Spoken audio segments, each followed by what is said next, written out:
the A to Z Sports Big Orange Podcast. I am Charlie Burris. That is Zach Reagan. Wherever you listen throughout the world, thank you so much for listening to us.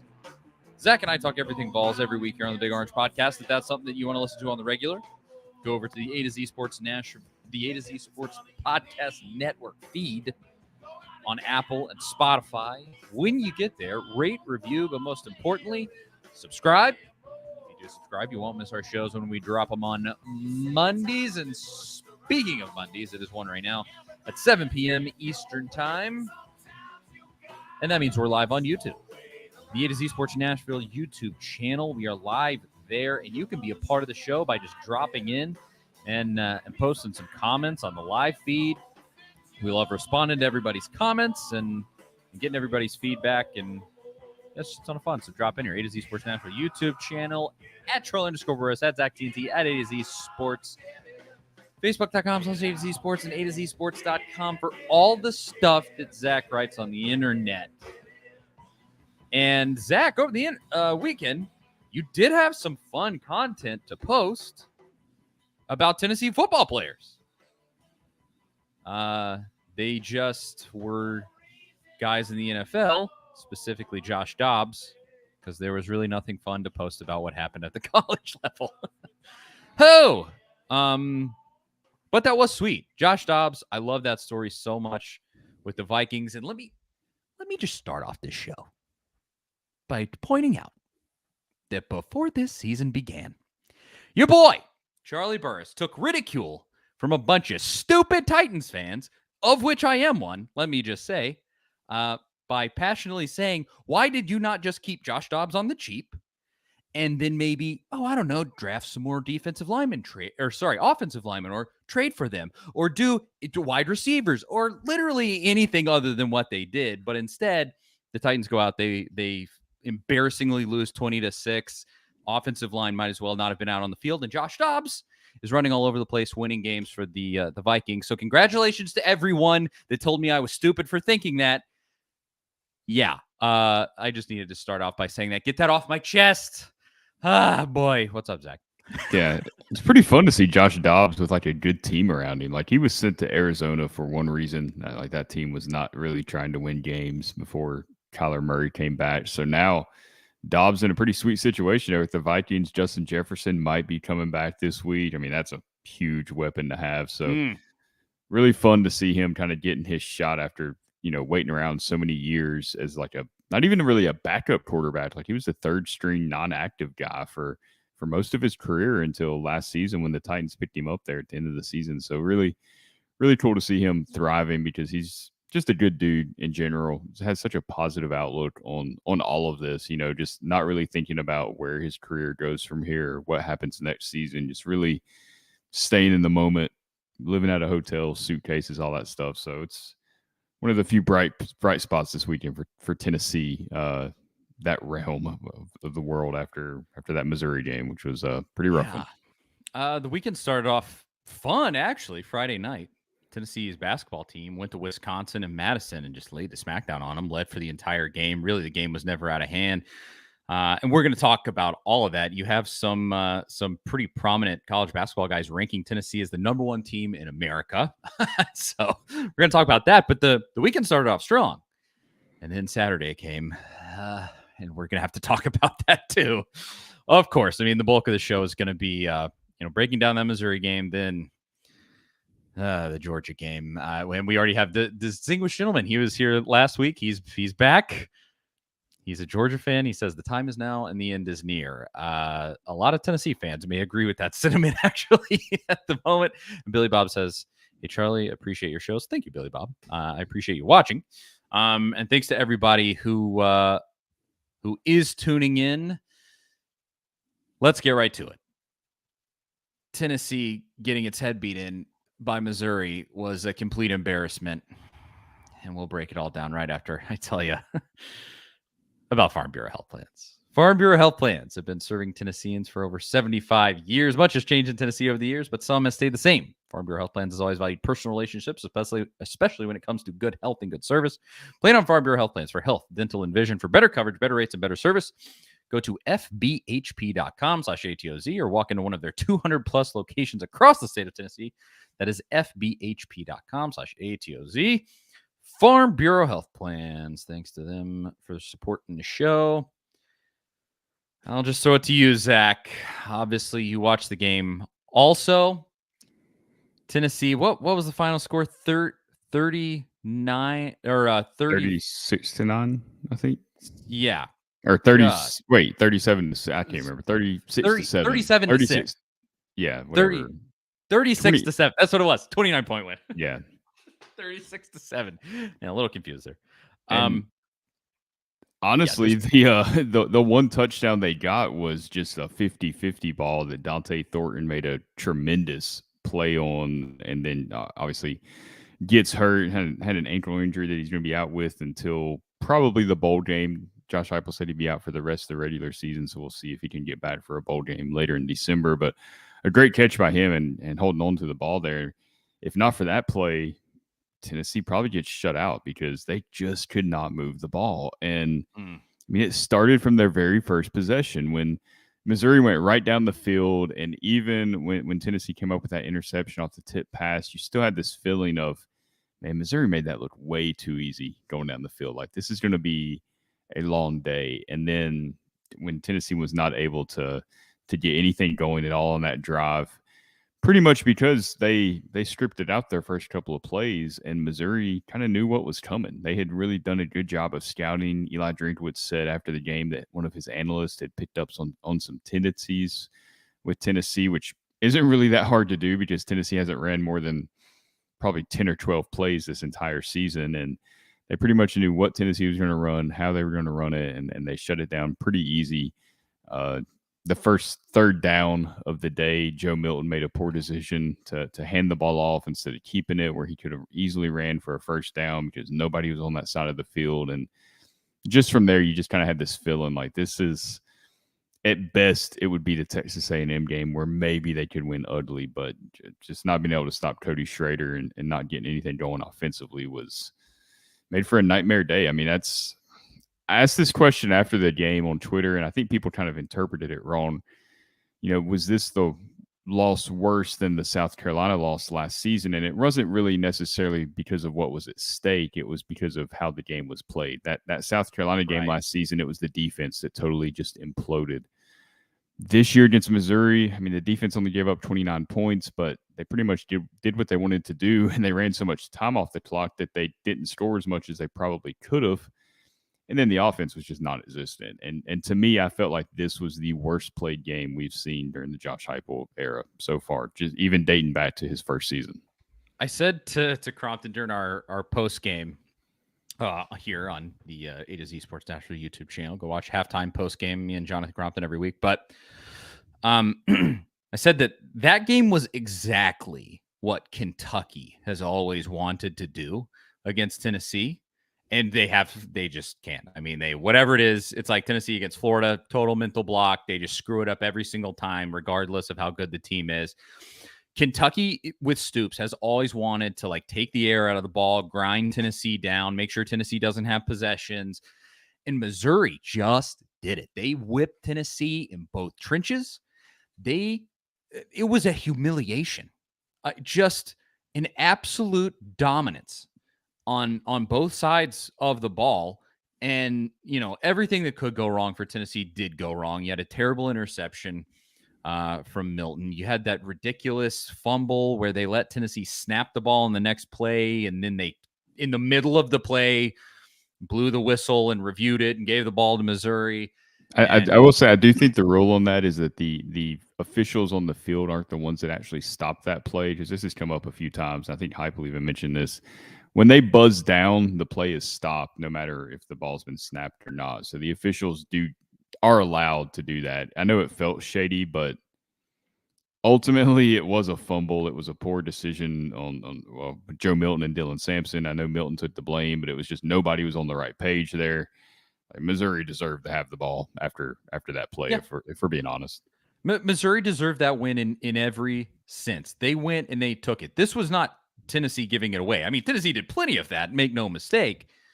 But this was Eli Drinkowitz really coming in with a great game plan, and credit to him. We have clowned that guy front to back, and the wins in the last 2 years, the last 4 years, I guess one of those was not him, but Tennessee has humiliated him, and specifically with Josh Heupel. I mean, it's been a 30-point win last year. He really ran it up in Neyland Stadium, and Drinkwitz just returned the favor here, and he could have scored more. He didn't, I think. And there was just nothing redeeming here. I guess the kindest that I could be about this game is to say this: 36 points should be a surmountable amount from a Tennessee opponent. Like, realistically, a Josh Heupel team should be able to score 40 points in a game. You did it against South Carolina. You scored 60 the week before against UConn. Last year, every game you scored over 40 points, it seemed like. And then, so in this game, yeah, the defense was terrible. Elijah Herring looked like he had cinder blocks in his shoes out there. It was brutal. He's not an SEC linebacker. I mean, No, he's not. He was a mid 3-star player, and you're not going to win with those types of players. Yeah, we were texting before. I said it was like Colton Jumper, when those days, during the Butch days, just 2 steps slower than everybody he was trying to cover, wasn't in the right place. I know the depth has been hurt there, obviously, at linebacker, but you can't win games playing that type of talent. Like, nothing, this is no shoddy Elijah Herring. I mean, it's the SEC. You got to bring in the best of the best, and he just isn't there. And with the speed, I don't think he's going to be. Yeah, it's you have to just be faster. Like that really is the bottom line. Faster, stronger. It's like Lane Kiffin said after losing to Georgia. I mean, they have 20-some 5-star guys. Ole Miss has 1. Like, at some point, scheme can only do so much. You got to be able to out talent guys. But against Missouri, that wasn't really the problem. This wasn't a overall talent issue at all. It was just Missouri. They were moving bodies easier than Tennessee. Everything just looked way easier for them. And that was the problem that I saw, was just how easy it looked for Missouri. And that was the most concerning thing. Is this really have you seen this stat? Jason Dyer says Schrader literally is the first player in FBS history to record 200 yards rushing and 100 yards receiving, I assume in one game. Is the first in FBS history? I mean, that's a pretty impressive stat line. First of all, wasn't it? It was 200 of each, right? No, it was 3. It was like 320 total, 320 total yards, or 321 total yards. I know it was over 200 yards rushing because Tennessee couldn't stop anything that he tried to do. They got moved all over the place. The defensive line. I mean, again, the correct word is humiliation. It was a complete humiliation. It was a shame. It was a complete shameful performance. Everyone who was out there should be ashamed. That's what happened in that game. Like, I don't mean to be brutal. It just is what you lost 36-7. What do you want me to say? Don't lose by 30 if you don't want that type of stuff to be said. And so, And honestly, it feels to me, as much as we've talked about the defense, Missouri wasn't. You mentioned the Kentucky strategy of trying to burn clock, and that Missouri really wasn't trying to burn clock. Like, that wasn't their MO. That wasn't how they thought they were going to beat Tennessee. But Tennessee was doing the whole thing where they keep everything in front of them. The whole Tim Banks defense, where you try to just hold them to a field goal or maybe force a turnover. So they were taking everything that Tennessee gave them. And obviously everything underneath, running game, passing game, was wide open. Like, they didn't really burn Tennessee on these big, long plays like South Carolina did last season. So when you take away the pick six, Tennessee gave up 29 points defensively. Not great, certainly not pretty, but they gave up like 24 to Missouri last season and beat them by 40 points. So as bad as the defense was or looked, the offense really should be the focal point of everything that went wrong on Saturday night. Yeah. Like, the defense should have been good enough to win that game, kind of like you were saying. That should be surmountable. And the fact that they weren't able to move the ball, not make the adjustments, and Joe Milton, I feel like with Joe, he's been kind of like a game manager at times this season. and he's got to be that this team needs something more. They need a playmaker. They need somebody like Brady Cook that could go out there and pick up those 3rd and 10s, 3rd and 12s, because you didn't have that many possessions in this game. You couldn't give away possessions, and they just did not have the go-to guy. I mean, to compare it to basketball, where we've been talking about the way Dalton Connect's come in this year and been kind of the missing piece already, because he is the go-to guy that can come out and close out a game like that Wisconsin game. The football team has not had that guy, where Hendon Hooker could be that guy last season. Love Joe, love everything he's been about and who he is, but he's not in the upper echelon of SEC quarterbacks, and it's hard to win these games, especially on the road, if you don't have one of those guys. Absolutely. Crompton in our post game, his comments this season have been pretty controversial. He's been very, very stern in some stuff like defending Joe Milton and some different things like that. But I think he made a really good point about Heupel's coaching, where he's basically said that Heupel's just set in this system. Like, he believes in this system. He's going to run this system, and rightfully so. Last year, doing that produced the literal number one offense in college football for a good chunk of that season. So the proof's in the pudding there. But here's the thing with this season. You don't have Jalen Hyatt. You don't have Hendon Hooker. You don't have the pieces that you had last year, like Darnell Wright. You don't have the pieces that you had last year that made that offense so magical. And also last year, he really trusted Hendon Hooker more than you trust Joe Milton. And so he built in some real folds and some different things, got a little creative. And, it can really, really work. But now, I mean, all of the injuries, everything that's happened to this point, you don't have the dudes. You simply do not. You're not gonna out physical somebody. Like, Squirrel White can outrun somebody, and that's true, but it's still like, that's not gonna be a consistent thing that happens all the time. And realistically, you really need more than just one, even to make it work as effectively as it possibly can. And Crompton kind of explained that in a little more eloquent way. He is literally a football coach. But I thought it was a great point. I mean, I think that's true. Like, you can really tell that Heupel's just like sticking in the system. He's running the same plays constantly and just doing the same thing. And it just feels like you're just sort of beating yourself over the head when you could maybe be switching things up, trying to, like the one that I pointed to, where I think there's a real moment that's being missed of where you could do something creative or different is bringing in D. Williams and just trying something there where you can spread out and have more weapons, especially now that Dante Thornton's out. But you combine D. Williams with Squirrel, with Jalen Wright, with Dylan Sampson out there. That's not a bad set of athletes. And there's just nothing really happening outside of just that system. He's going to run that system, and it might be to a fault. With D, I'm with you. I'm like, how hard is it? I know this offense is supposed to be hard to learn, but honestly, they haven't been getting going with the tempo that many times this season. There's been lots of checks to the sidelines when they, try to adjust the play based on what they see.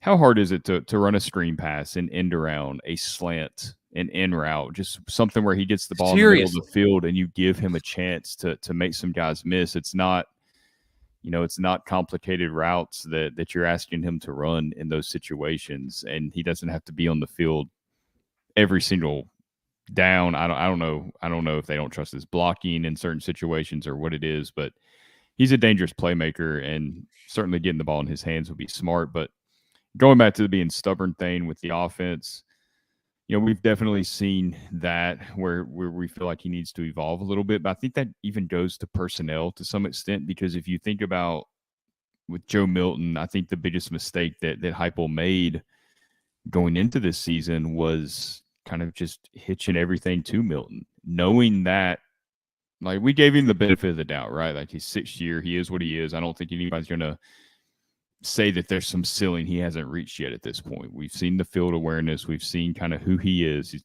incredible physical talent, but just isn't as savvy as a Hendon Hooker or some of these other SEC quarterbacks. Other SEC coaches have been in situations where they had more than one other quarterback on their roster. Brian Kelly, when he came to LSU, he had Max Johnson, he had Garrett Nussmeier. He still went and got Jaden Daniels from Arizona State, which is a guy that had not put up big numbers, and people were kind of like, what's the deal here? He probably isn't going to start over Max Johnson or Nussmeier, either one who had played some at LSU. And obviously he's one of the best players in the nation. I mean, that was a brilliant move by Kelly. Even Lane Kiffin has went out and got three scholarship quarterbacks on his roster that have come from the portal. I don't know, several that he's went and got even when he had guys. Saban, had a couple on the roster, still went and got a guy from Notre Dame. That hasn't really worked out. But the point remains that, you can't just hit yourself to one guy that doesn't have that much SEC starting experience. And even then, knowing that there were some questions about him dating back to his time at Michigan, that feels like such a huge misstep now in retrospect. I mean, that was not – you weren't really giving yourself an out there when your only other option was a true freshman in Nico. And I'm not really advocating for that, especially at this point in the season, as you really don't have much benefit. Seeing Nico, he needs to add a little bit of weight. You don't want him getting just destroyed out there, especially against Georgia. As savvy as he does seem to be on the field, I don't know if that's the best situation, but just looking back, that seems like such a miscue by Heupel and the staff, and hopefully they learn from that moving forward, because you just can't always assume that these quarterbacks that come in are going to be who you think they are. Sometimes you got to get a guy from the portal that you kind of seen play some college football, and you can know what to expect a little bit. I thought Kelly and Kiffin had a better idea on that than Heupel. I agree. And I think it was Greg and Papa J here in the comments. They were going back and forth a little bit about Joe Milton and should Nico play. I agree with you.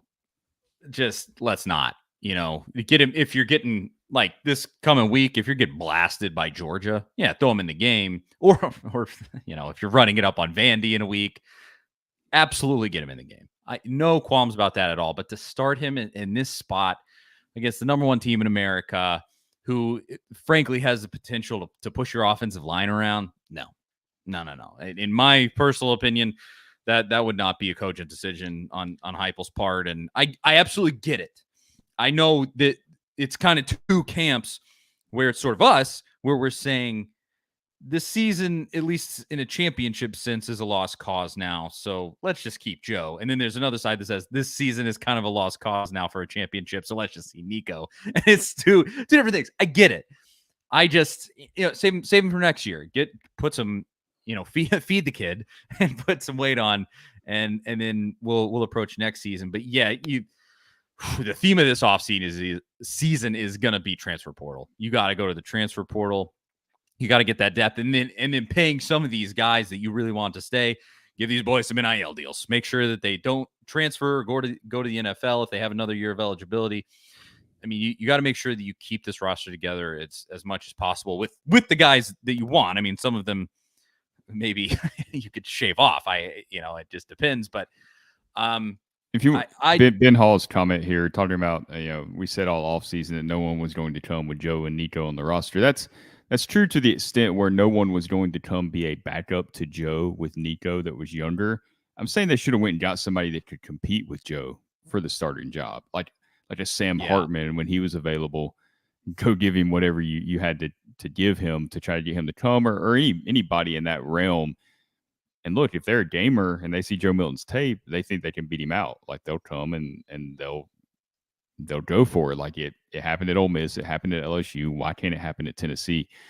I was looking more for a grad transfer that's trying to go somewhere and build a case for the NFL draft. Even one of those LSU guys. Some of them, Max Johnson went to Texas A&M. I've already seen him there. So these guys are moving around, and they're not afraid to go somewhere where there is another quarterback. I was advocating for somebody to go compete with Milton going into the season. I think just anointing Milton as the starter going in retrospect was a mistake. And I know that's easy to say now, now that we've seen how the season unfolded, but just seeing how the other SEC programs have approached it, it's not that shocking that it kind of came to this. For sure. Yeah. Hindsight 2020. I mean, it is what it is at this point. Before we move on to this next segment, talk about the Georgia game. Timothy says, do do you guys think the Tennessee can grab Walter Nolan from Jimbo now that Jimbo got fired? Yeah, it was an eventful weekend in SEC coaching for sure. Jimbo got axed, and then Zach Arnett at Mississippi State also got axed. They're going to pay Jimbo $75 million to go away. It's so crazy, but Walter Nolan should be up for grabs. Obviously, Knoxville native, and yeah, get that man here because it came down to Texas A&M, Tennessee, maybe I don't know, Alabama or something for him. And so yeah, go get him. Go get some of those dudes off offense that Jimbo was absolutely wasting there. They had some real talent on that offensive line. I mean, really, go scour whatever you got to do. Mississippi State too. I kind of feel bad for Mississippi State since they had their coach die, which is just so crazy still. And I feel bad for Zach Arnett. That entire That's situation. a tough spot.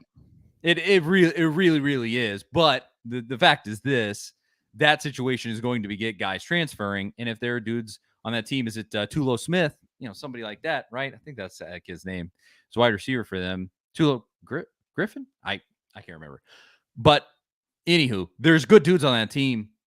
You got to be looking absolutely everywhere. I hope that Heupel was on the phone from the second he heard Jimbo got fired, because that just, you got to have dudes, like, period.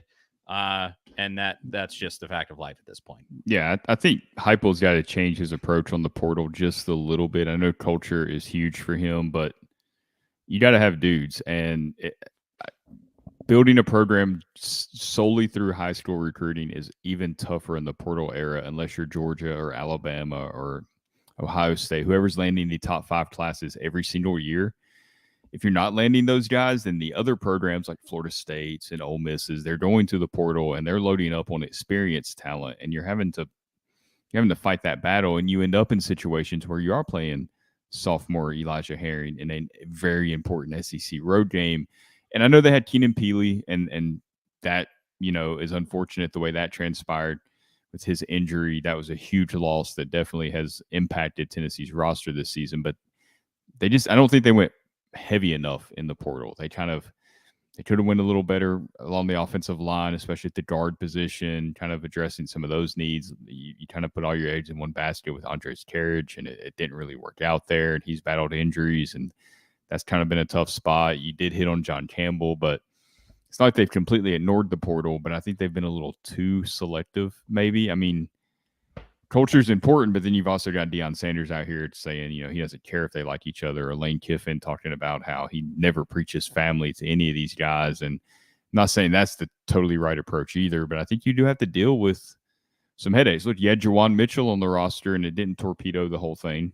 He played some important snaps here and there. So I think you can get by with a few of those that don't work out. You got a roster of 100 and some people. No matter how good it looks on the outside, not everybody's going to like each other all the time. And that's just being a part of a team, especially a football team with that many players. Tulo Smith plays for Mississippi State basketball. Who am I thinking of? I don't know, but see what he can do. Hey, maybe he's good at football, and still go grab him. Zach Arnett originally went to college to be a baseball player and ended up walking onto the football team, and that's how his football career started. So you never know. I feel like I could see that. He looks a little bit like a baseball guy. Like Jason brings up here, Jeremy Bates. Yeah, he played hard. I know there's the South Carolina game stuff, and I still don't believe all that was because of Bates. I think that was just a really bad night, and probably had some signals too. It was a pretty bad combination of just everything going wrong at the wrong time for Tennessee, and we've seen since then that tends to happen under Josh Heupel, something that obviously has got to get fixed. You can't keep having these meltdowns on the road. So I think looking back at that, really tough to blame Jeremy Bates for that night in Columbia last season, when we've seen it kind of happen 3 times since then without him. Yeah, exactly. Oh, man. Well, there's that. As far as Missouri goes, you could talk about the bad elements of it all day long and continue to break it down. But honestly, some of the stuff that needs to be talked about coming out of Missouri, we need to talk about in this next segment with Georgia. The number 1 team in America is coming into Neyland Stadium this week. And obviously Tennessee's 15-game winning streak at home at this moment, I think. Has it extended? I think 14, something like Something that. like that. I guess it does go back to Georgia in 2021. Yes. 2 full years ago, I believe. It was Georgia 2 years ago. The last team to beat Tennessee at home. Can they do it again? Or really, should we say, can Tennessee pull this kind of miracle upset? Let's talk about it right after I tell you about HelloFresh. HelloFresh is America's #1 meal kit. With HelloFresh, you get farm fresh, pre-portioned ingredients and seasonal recipes delivered right to your doorstep. Skip trips to the grocery store and count on HelloFresh to make home cooking easy, fun, and affordable.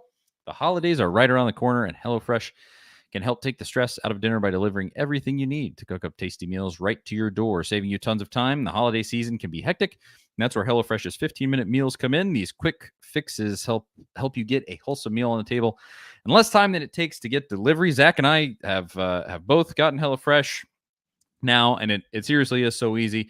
Obviously, it comes right to your door, and you just, no grocery store.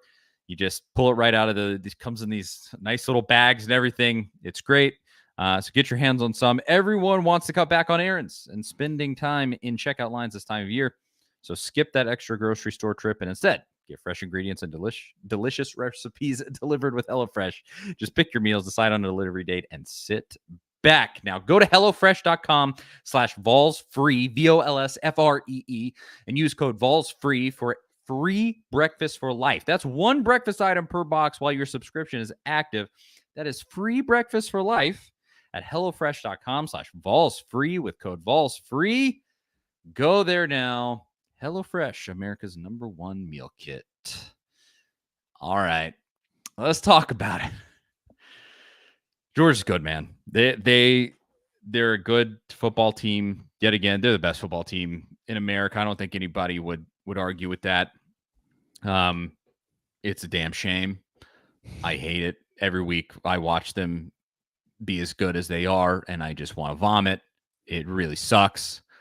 They haven't lost in over 2 years, right? They went undefeated last year. And was it the 2021 SEC championship game? Yeah, to Alabama. Yep. They lost, and then they won. And they beat them in the championship, in the national championship. Yeah. So you're going, if they go undefeated this year, it'd be not three years time wise. Oh yeah, and 3 championships in a row, which is like, I think they said it's only been done by like Minnesota or something absurd in the like 1940s. Just absurd stuff that he's accomplished down there. Oh God, it makes me ill. And I mean, I look at them and it just, they're going to play Alabama in the SEC championship game now. That's set in stone. And I mean, do you even look at Alabama and go? They're getting better. I think they're improving. They have a chance. I don't think that they. I don't. This might be giving away what my prediction is going to be for this game already, but I mean, just whatever it is. I mean, Kirby Smart has just put together a roster there because he's not doing anything crazy. He runs a pretty straightforward offense. It's pretty traditional, just like nothing, out of the ordinary. And then the defense is just, clamps down on you, puts their hands around your neck and strangles you until you're dead. Like that is all they do in every single game. And even in a bunch of games already this season, they've gotten like down by 10 points. And then they come back and they win by 20. And Georgia fans won't like you. Georgia fans won't like you saying that he doesn't do anything special, but he pretty much said it himself. He doesn't during his press conference. He's like, football is blocking and getting off blocks. Like that's exactly what it comes down to. And Georgia has the dudes to do that better than anyone else. And that's why this game on Saturday, I think Tennessee's going to play a lot better than they did against Missouri. For one, they play a lot better at home. I don't know what it is, because I don't think the crowd noise really, like, that crowd noise impacted Tennessee last year at Georgia. I mean, Jalen Hyatt said it, Cooper Mays said it, plenty of players have said how tough that was in Athens last year.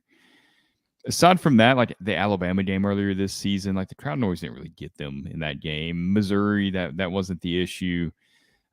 Just for whatever reason, they have better vibes at home, and they seem to play much better in Knoxville. And I think that they will play a lot better against Georgia. I think they're motivated now.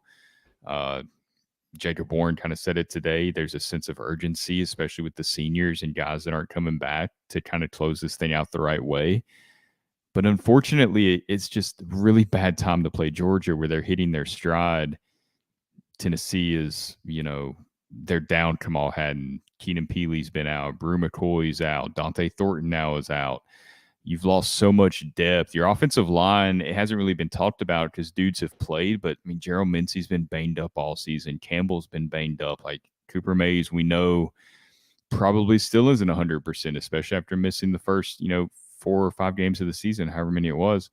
All those guys are really banged up and playing through a lot of stuff, and there's not a ton of depth along the offensive line either to give them a reprieve. So you're talking about a really banged up football team that's had their depth tested going against the best team in the country. It's not the ideal time to be playing Georgia right now. Yeah, I mean, Ben says, "Oh, Charlie sounds like he's tucked in his manhood." No. Go watch this Georgia football team play, and you tell me if anything that I said is wrong.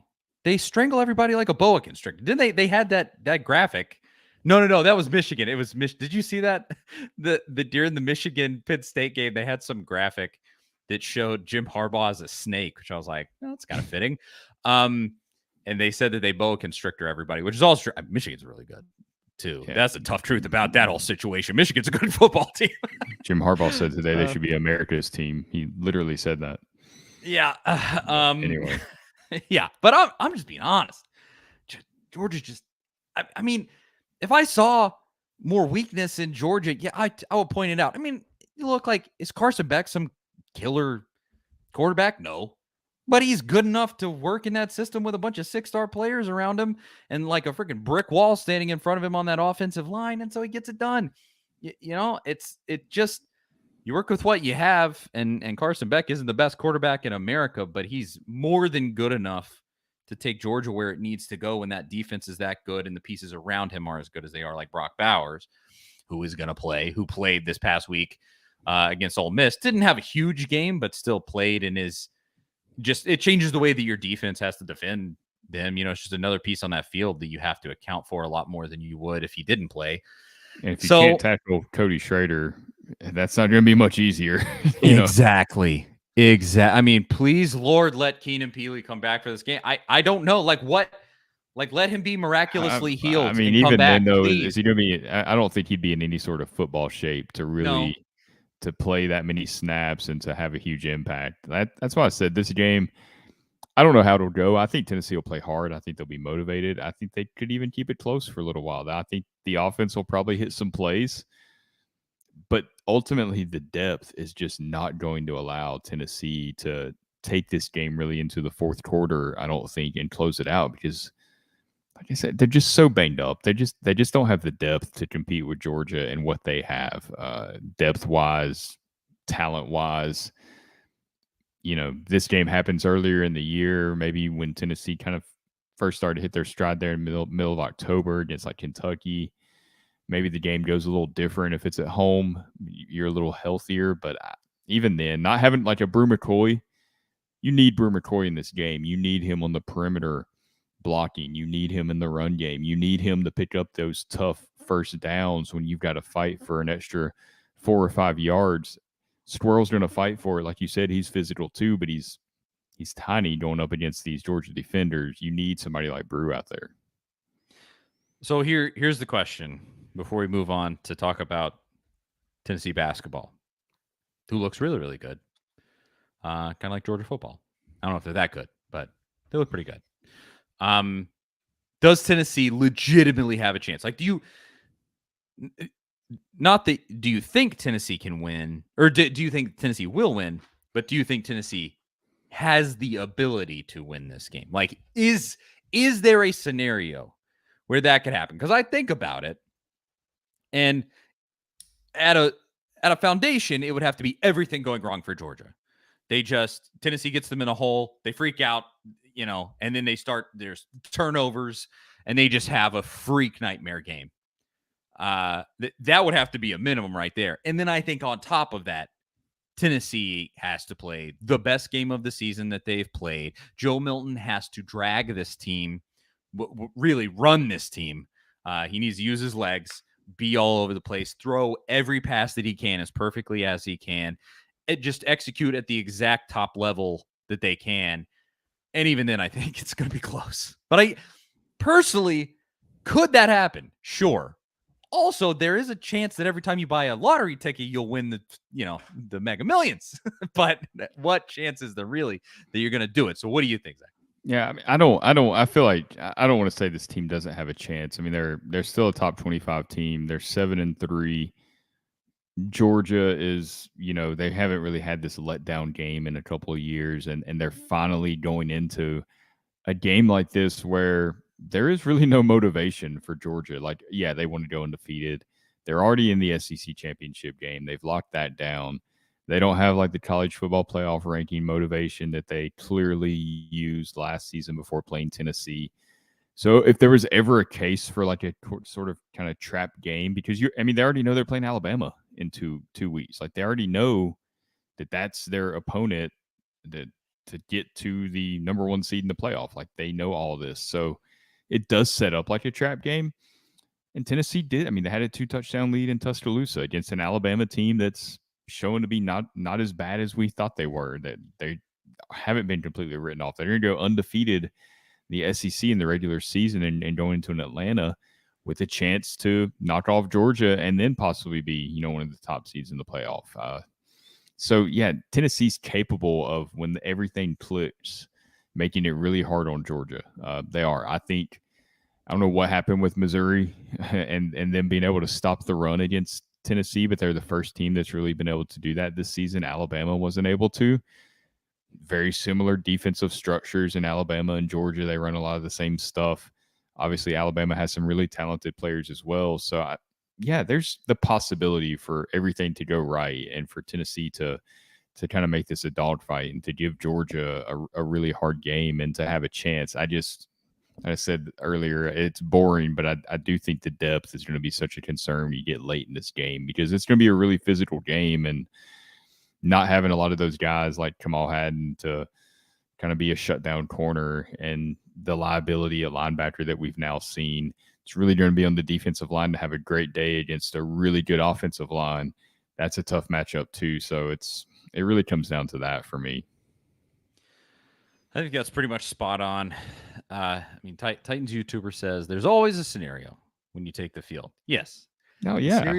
Scenario does exist where the pieces could fall into place. But I think at best it's like what happened with Alabama last year, where it just stuff is going to happen and you just, it's the last second field goal, 15-second drive, like that type of miracle stuff has to happen. The bounces have to go your way. You gotta have the refs on your side a little bit. That's a factor at this point, which Lord knows that's probably not going to happen. And just, a lot of things would have to occur. I mean, maybe even I hate to say this, but like maybe like a tweak to Brock Bowers to that injury, or maybe just like, something happens where he's just not 100%. Like I said, I don't like to speak that into existence, but legitimately having Brock Bowers not on the field is a huge difference maker, period. It just is what it is. I want him to be healthy, but that's just a truth. Maybe something like that, where just literally the chips fall in your favor. I could see it, but just straight up, I mean, you look at this and if you were just realistic, Georgia has the ability to push this team around. If they got pushed around by Missouri, like if Tennessee could have lost that game to Missouri, just, last second drive, they give up a lead, and you lost to Missouri because their offense is pretty strong, and that just is what it is. You lose by 3 points or something. Okay, fine. But you got your doors blown off. You got pushed around. You got dominated. You got humiliated. And so I look at that. If Missouri did it to you, what's Georgia going to do? So it's either got to be a complete flipping mentality, complete, just total angry play, crazy motivation, over the top. The crowd gets to Georgia. Obviously, that's always a possibility with Neyland. It does kind of set up like the South Carolina Tennessee game last season, where Tennessee's kind of in South Carolina's role, coming off a horrible loss to Missouri, kind of like South Carolina was coming off that loss to Florida. Nobody's really given Tennessee a chance. Nobody gave South Carolina a chance. Home game,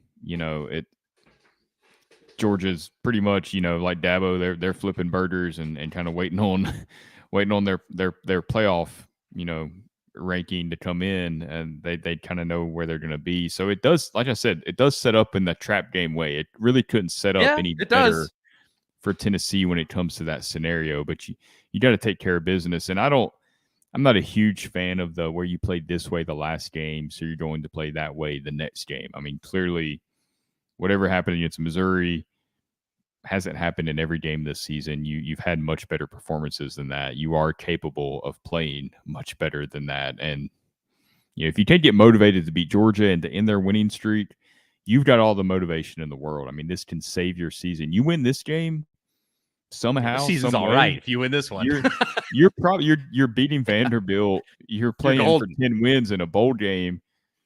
All of a sudden, Heupel's a hero again. And not that I'm down on Heupel or any criticism of Heupel is just, it's college football. Like, you lose games as a head coach, you're going to get criticized. That's just kind of how life goes in the SEC in college football. It's in no way like, oh my God, there's these huge questions about Heupel. Is he the right guy? Like, there's nowhere near that stratosphere of talk. So any criticism is nothing like that at all. But like I said, you win this game and it totally changes the tone of the season. So all the motivation in the world is there. Titans YouTuber says the Titans need Brock Bowers. Yeah, ain't that the truth? Yeah, I mean, this is a big part of it. Greg says Joe isn't leading the charge. It's not a knock against him. He just isn't him. That's been my assessment of Joe all season long. He hasn't been bad. He hasn't been bad. He hasn't been like, it's kind of like when Jared Garantano at times, like as much flack as he got. I respected the way that Garantano went out there each week and played through broke hand at times and all this stuff, but he just wasn't. He's just not that dude. Like, he tried to, like, he didn't hang on. It's not like he got misused by Pruitt. He tried to latch on in the NFL and kind of stuck around on a practice squad for a week or two, and he's just not that guy. And Milton's kind of in that same conversation. Yep, Joe is just not gonna drag you to a win. Like, he's not a Johnny Manziel type where you just watch him and you just go like, oh, this dude's magic. He's gonna take this team on his shoulders, and that's the reason that they'll win. It could be. Lord knows he has the talent. He has the physical ability to do that. When you watch him do things, he's just shown no evidence that he's going to go out there and do it. And that's tough. But before we move on to a much happier topic of basketball, anything else with this Georgia game, Zach? No, I mean, just, hopefully Dolly Parton can bring the Vols some luck. We know she'll be there rooting for Tennessee as a native East Tennessean. So maybe that's all they need. Maybe Dolly magic. Yeah, Dollywood's a magical place, and maybe she can bring her whole thing, the coat of many colors or whatever it was. Yeah. I don't know. But yeah, there could be some Dolly magic there. I would love it. Let that happen. That would be, you broke the Peyton curse last year. This could be, you broke the Peyton curse, and now you could have the Dolly blessing. Yeah, that's true. Just bring it all on. All right. Now let's talk about the best sport Tennessee has going for it at the moment, but at least until we get to baseball. We'll see how good baseball is this year. But basketball. Oh boy. Went and laid the smackdown in Madison, Wisconsin, and I think the season could end up being a lot of fun. But let's talk about that quickly right after I tell you about Rattle and Snap Tennessee whiskey. Nothing goes better with a Tennessee sports victory, much like the one that the volunteer basketball team had against Wisconsin, than a great whiskey. And I'm talking about Rattle and Snap Tennessee Select Straight Whiskey. Rattle and Snap is a whiskey for those who make their own luck. There is a 4-year and an 8-year version of Rattle and Snap. I've had both. They are excellent. They go great in cocktails. They're also great neat in a glass. So go and get yourself some Rattle and Snap at stores across the state of Tennessee, but it's also available in Kentucky, Indiana, and Mississippi. Run, don't walk, to get yourself some Rattle and Snap whiskey for those Tennessee sports victories. And follow Rattle and Snap on Instagram at Rattle and Snap Whiskey. You know you're going to want some if Tennessee actually pulls off that miracle against Georgia. You're going to want a great whiskey around. So go get some Rattle and Snap. And now to basketball. And I'll just start off this way, Zach. It's going to be a dog alert. That's right. That's a blue tick coonhound baying into the wind because Dalton Connect is a dog. Oh, my goodness. This kid so exactly fits what Tennessee needed last year. It's almost frustrating to watch him because I go, if we would have just had this last year, Tennessee probably would have won a national title. I mean, you just look at it, and that's he fits like a little puzzle piece into what Tennessee was missing last year. Now, that said, Tennessee's 2 games into the regular season, and can he do it over the course of 30 games? We will see. But so far in how he's played, actually, this really includes the Michigan State exhibition game too. But so far, so in those 3 games, I mean, Dalton Connect has just been that dude. He has gone out and taken over games. And I think the real difference maker is 2 things. He wants the ball in his hands in a clutch moment. And he did that against Wisconsin. He went and he got you points when you needed them. It's what you always have with Grant Williams.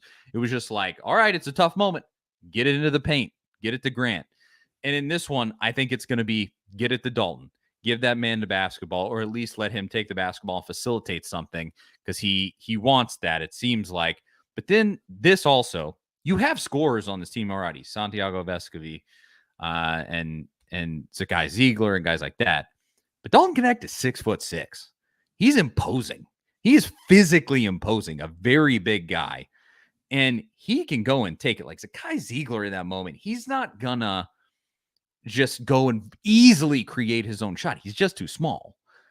And Dalton Connect is just not. Like, he can impose his way. He can back guys down. He can just back guys down like a post move. It's amazing. I know not everybody watched that Wisconsin game because it was on Peacock or whatever. You had to pay for it. But did you see that game, Zach? Yeah, I saw most of the second part of the second half, and that was really the part that impressed me about Dalton Connect was just the fact that, comparing it to last year, you had a couple of moments in that game where it felt like Wisconsin might have a chance to get some momentum.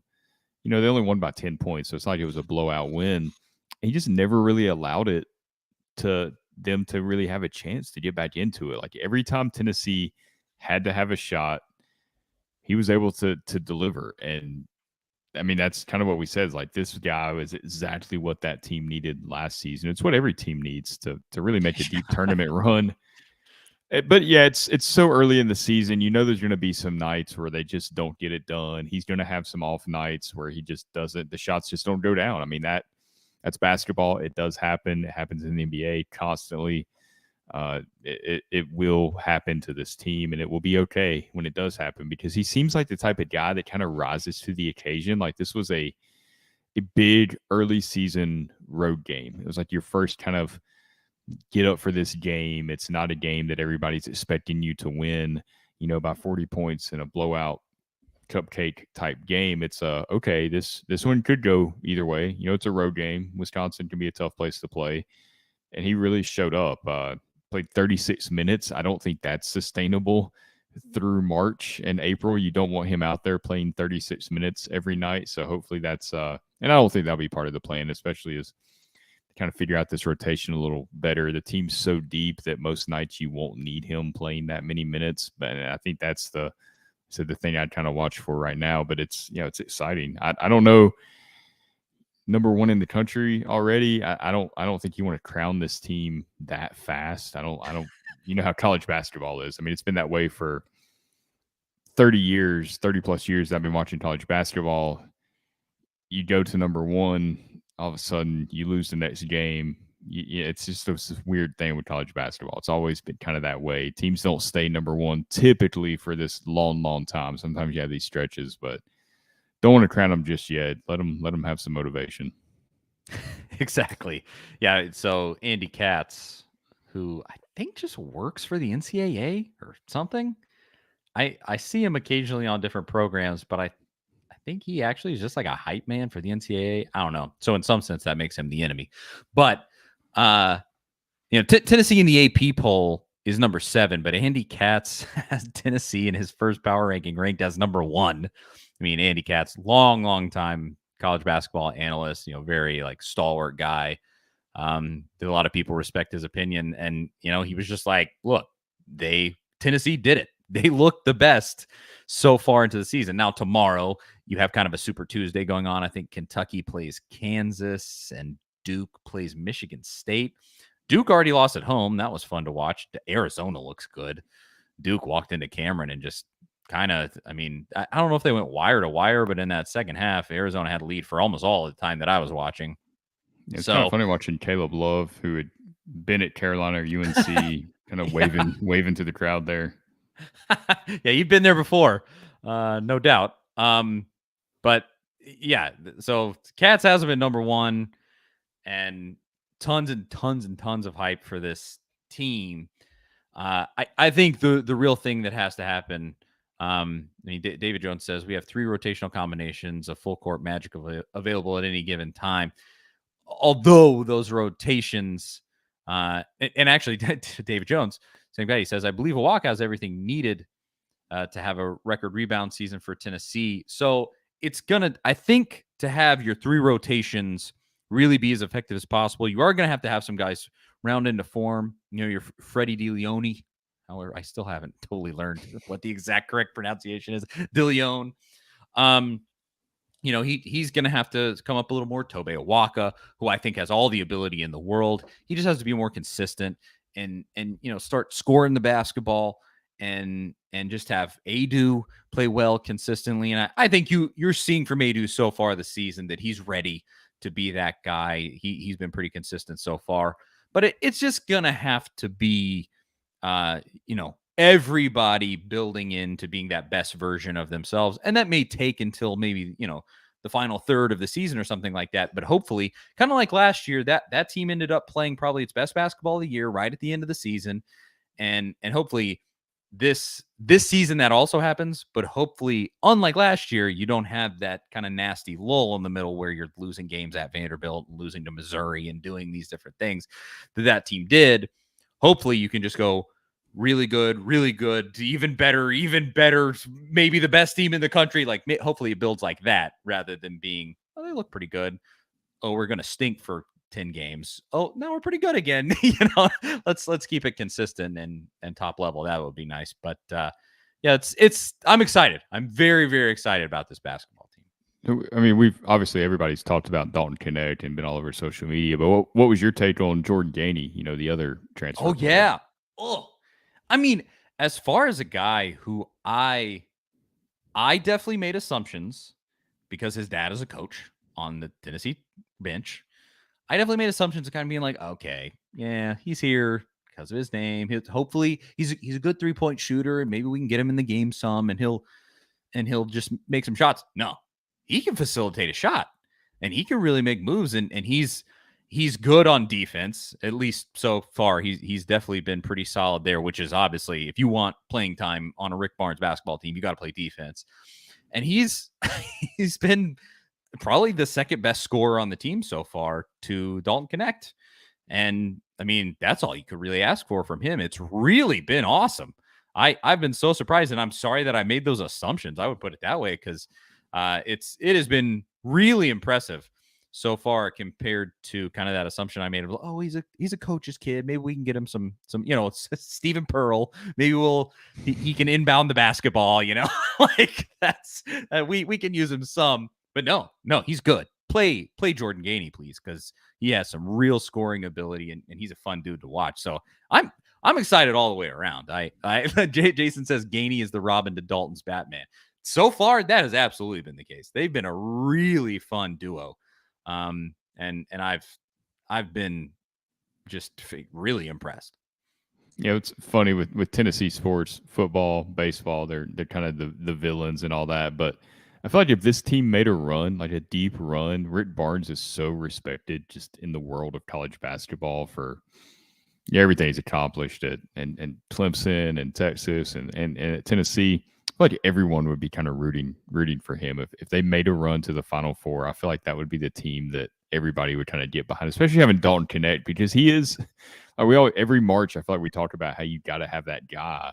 Like he is that guy. Like we kind of thought Vestovy at one time might develop into that guy, but it's just really not. But Dalton Connect is that guy that could be like a household name coming out of March. So it's obviously very early. Got a long way to go till we get to March and all that, and everybody's got to stay healthy. But it's going to be a fun season. Absolutely. And there's plenty to build on. Like Carl, I don't know if he's referring to Tennessee. He said rebounding at Wisconsin was pretty bad. I don't know what I call it bad, but I think that's one that even in that Michigan State game, I thought it's somewhere where they can improve. I mean, there's plenty of stuff. Not fouling too much, and because obviously Tennessee's gotten that reputation of just like banging teams around, and they got against Duke last year. Oh my gosh, Tennessee might as well have just assaulted Duke. Oh, put them in jail. It's so annoying. Carl says Connect is Larry Bird Jr. That's everybody's been making that comparison. Big tall white guy that's making moves. I love it. I hope that he can keep it up all season, because I want Tennessee to have its own Larry Bird. That would be nice. All right, let's finish with this. Predictions for this weekend. The Tennessee-Georgia game. We got to do it. We got to say what we actually think is going to happen in that one. I'll do it right after I tell you about Zen Sports. You've been hearing me talk about Zen Sports all season, the new sports betting app exclusively in Tennessee. And I'm excited to share some big news. Now, when you sign up for a Zen Sports account, you'll receive a $1,000 no danger first wager. That's catchy. That's right. When you place your first bet in Zen Sports, you can be reimbursed for the amount of your bet up to $1,000 maximum if that bet loses.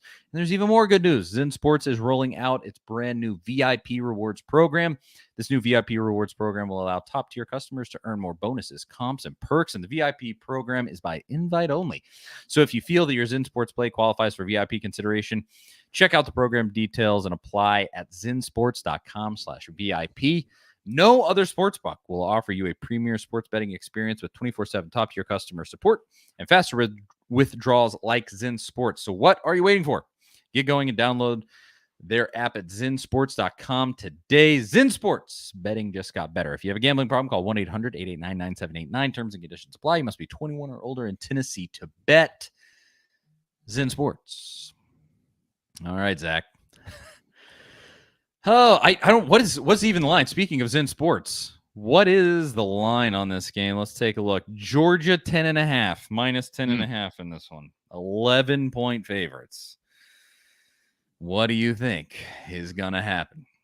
Yeah, like I said, I think Tennessee will play a lot better than we saw against Missouri. They're better at home.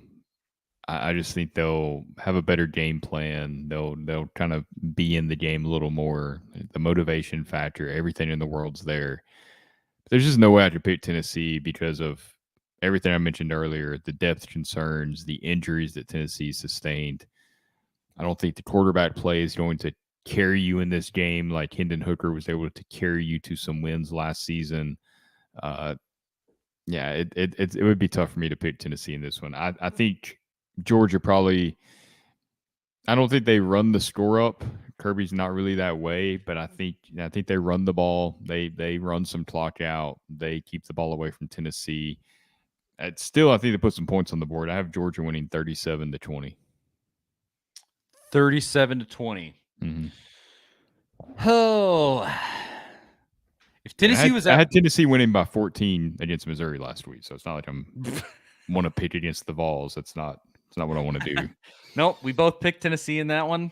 Yep, hope springs eternal with this podcast.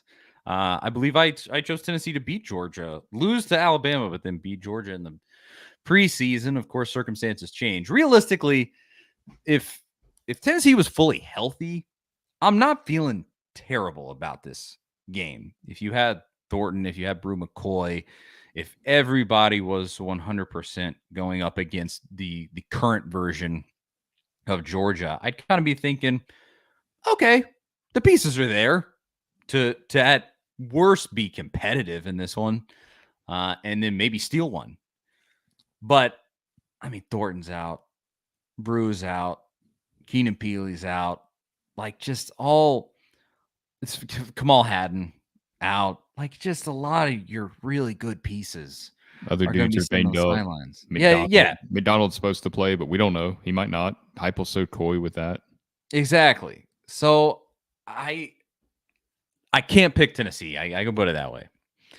I do think that Tennessee will lose to Georgia by less than they lost to Missouri. Of course, that could mean that they lose by 28. So there's that. I'll go 38-17, 21-point win for Georgia. I mean, I just and I'll even say it's probably close for till halftime. It's maybe like a 3-point lead for Georgia or something like that, 7-point lead for Georgia at halftime. And then they just like I said earlier in the full segment, they just put that boa constrictor on you. They just wrap it around your neck until you're blacked out. Like it just is. They've done it all season long. It's nauseating. I hate it. Tennessee fans are going to get barked at. It's going to just really suck. And I'm sorry that that's what a degenerate fan base they are. But, it just is what it is as far as that goes. A lot of people are dropping in the comments. They're dropping in score predictions. Strong start here from Jason. He says, unfortunately, 45-21 Georgia. Lou, man, of course. We've seen that score a lot, right? Like that very score we've pretty much seen in this series, except for last year. Exactly. Lou, man, who is a Vandy fan, he says 55-10 Georgia. David says Tennessee in a final tick winner, 38-35. That'd be a lot of points to score against Georgia. But I actually said, I forget even who it was, but somebody predicted before the Texas A&M game, they were like 17-14 Tennessee beats Texas A&M, and I was like, yeah, fat chance Tennessee is going to keep Texas A&M to 14 points. Well, lo and behold, that's exactly what they did. So, shows what I know. So maybe David's going to be right. Carl says Dogs 48, Vols 56. They used Dolly magic. 56 points against Georgia. That would be some real Dolly magic. When you'd have to go back and look, when was the last time Georgia got 50 points scored on them?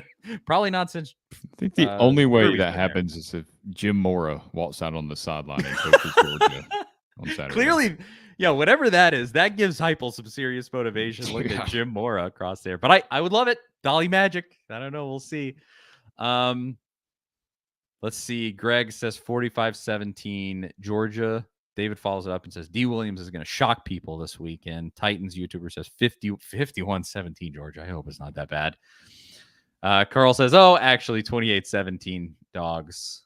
And then and Billy Bob says that he was the one that predicted that low score in the Texas A&M game. So Billy Bob, what's your prediction? You got to tell us, because maybe you'll be right, unless you think that Tennessee's going to lose. But okay, no, that's it. Yeah, there will have to be some pitch sixes for Tennessee to really have a chance here. And you mentioned that, like, the ball's got to bounce your way. It's got to be a bad snap that Tyler Barron returns for a touchdown that's not called back, and you might have to have some face masks on your side that aren't called, and some penalties on Georgia's side that are called. Like, you're going to have some help in that aspect of the game. It's a lot that has to go your way, and that was really, like you said, the Alabama game last season.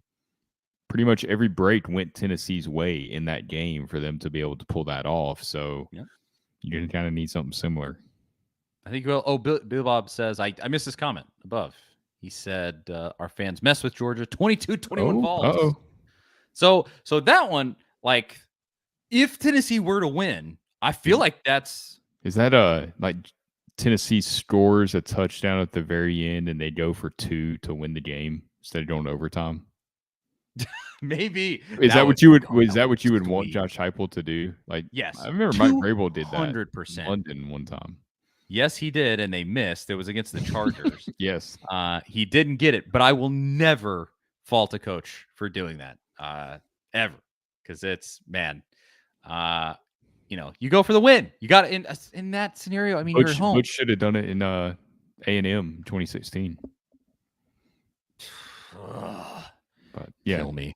no, I'm with that too. Go for the win, especially if you're the underdog and you kind of got nothing to lose type game. Yeah, go for the win. Yeah, you got to just go for it. Oh, and Agent Ghost, he says, screw it, Vols by 50. There you go. There's a little optimism on the way out the door. Vols by 50 this weekend. It's that easy. All right, Charlie Burris, Zach Reagan. Thank you so much to everybody who watches every week. You guys are too good to us. It means the world. Seriously. Couldn't do it without you. But this has been the Big Orange Podcast. Thank you again for watching. Follow us everywhere. You know where to find us if you're here. We appreciate it. And we'll talk to y'all next week. See you guys later.